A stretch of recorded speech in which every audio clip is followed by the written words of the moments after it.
Hey guys, just a quick video. I'd love your inputs if you've got time. Wave one's locked away in Victoria anyway. Have a look at my dashboard layout and I'd love to hear your thoughts. Okay, so here's my initial panel layout.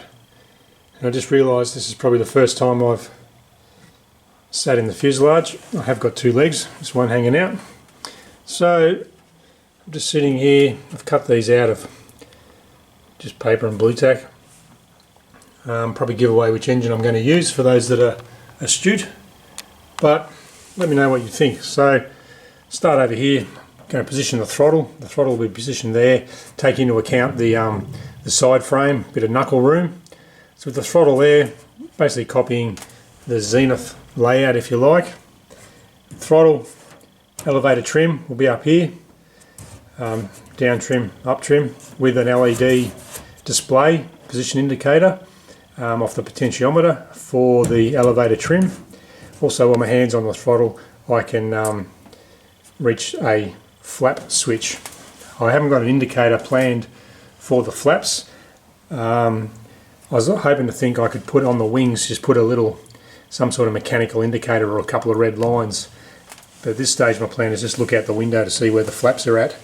I could rig up, I may get a potentiometer which will tie in with the screen.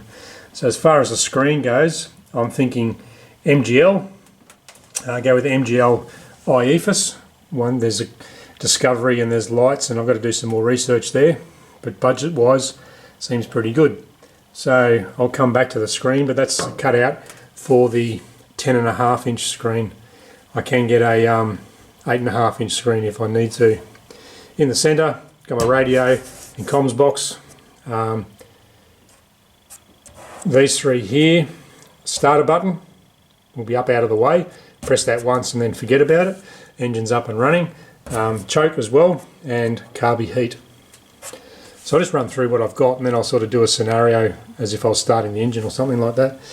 I've got master, Maggie number 1, Maggie number 2, avionics switch, fuel pump, and I don't know if I need it, but I'm still 50-50 as to whether I need a airspeed indicator, an analog gauge, as opposed to what I've just got on the screen. Sometimes you've got to let go, I guess, and just trust the screen's going to work okay. Circuit breakers over here, and just to neaten the panel up with the throttle on one side, I figured I might just put the cabin heat over here. Passenger can play with that, and it's not detrimental to flight, so just turn the foot heater on. What I sort of was planning, or the information then I've got on the screen will give me airspeed, altitude, vertical speed, turn and slip, fuel capacity or fuel remaining, battery voltage, oil temp, oil pressure, CHT, EGT. There'll be a compass on there, obviously RPM, and that's with 10.5 inch MGL IEFIS screen. I'll check up again with RAOS. I assume I need an independent compass. Not sure where the compass will go in an all-metal aeroplane, but I'll research that as well. So then the plan, I guess, my thoughts with the layout. So if I hop in the aircraft, I'm going to start the aircraft up. So all the switches are down, everything's off. I would turn the master on, both Maggies on, avionics would stay off, flip the fuel pump on, and clear prop, hit the starter button. So the engine's up and running. I'd check my oil pressure, oil temperature, or temperature would take a while to come up. I'd check RPM and oil temperature. Yeah, so the engine's up and running. We go to taxi, got brakes, obviously brakes down the bottom on my feet. Taxi around with the throttle. As we go to take off, well, prior to that, I'd flick the avionics on, which gives me power to the avionics bus bar, which would give me headsets and radios. Get the ATIS, if you like. While I was starting as well, on the first start, have the choke out. So once the engine's up and running, choke's away, starter switch is out of play, and I've just got carby heat as required for descents. Circuit breakers will all still be in. And then when I go to take off, so I'm thinking all these switches, master, both Maggies, avionics, and on an ideal day they will just all stay up and on. The only switch that I'd play with, say I'm doing circuits, would be the fuel pump. So fuel pump on for landing, and fuel pump off in normal flight once I get to 500 feet, and touch and go or something like that. So I'm continually putting the fuel pump on and off, I guess. So your thoughts would be great, just with the ergonomics of it all. Trying to keep it as simple as I can. Be nice to have all the switches, so to start 1, 2, 3, 4 start. I got that pretty close, but I sort of separated the fuel switch so that I'm not mucking around and potential to flick. It's alright if I flick the master off, it's not a big issue in flight, just turn it back on. The engine will keep going. So to kill the engine I need to turn off both Maggies, which if I have, like I said before, all 4 of those switches will just remain up until such time as I had an issue in flight. Nice and simple, but if you can see any issues or anything that I've missed, I'd love to know. Then going over it in my head, so if we're flying along in the circuit, downwind, radio would be on, all these switches would be up.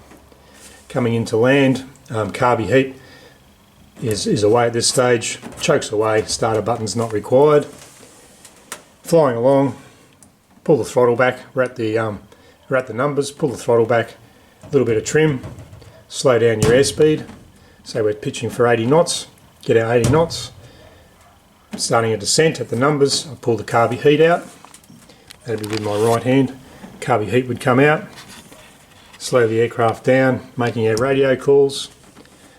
Turn base, run the flaps down, checking our airspeed and our rate of descent.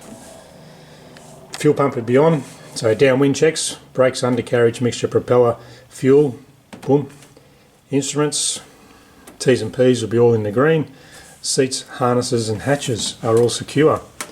So I think ergonomically this is the layout I'm going to go with. I think it'll work. Not sure about the second ASI. My thoughts with that is I'm struggling a bit here. I haven't got a backrest in the aircraft. For a VFR aircraft, okay, if I lose the electronics, that goes black. I'll lose everything. The engine will keep running. So the engine will, with Maggies, it'll just keep running as long as it's got fuel. Doesn't even need a fuel pump, gravity fed. So engine's running. I'll look out the window. That'll tell me how high I am. Push the nose down, keep the airspeed up. I actually landed my Jabiru the other day without looking at the gauges, without looking at the airspeed anyway, just to see that, you know, what would happen. Jabiru is obviously full of analog gauges, but I don't know, a few people say, oh, what if the screen goes blank?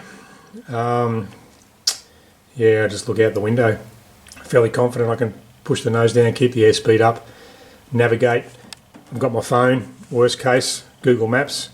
I could also have an iPad. I have thought about putting an iPad over here for navigation. That may or may not happen. Bear in mind this can be a split screen with your EFIS, your engine information system, on one side and nav on the other, or make it all nav and flick the page back to your engines. But if that was to go blank, chances are if that goes blank, I've probably lost all the electronics, so the iPad may or may not still work. The other option is just have an iPad on my knee for the times. You've got to sort of work out, I guess, am I just going to fly around the patch, as they say, or go cross country? So I think mounting an iPad up there may not get used as much as what I'd like it to get used, considering I've got navigation on the iEFIS screen. Okay, so I hope that made sense. That's my basic layout. I'm trying to keep things as simple as I can. If I've missed anything, or you could see an issue with potential doubling up of work or simplify the workload, let me know. It'd be great to hear from you.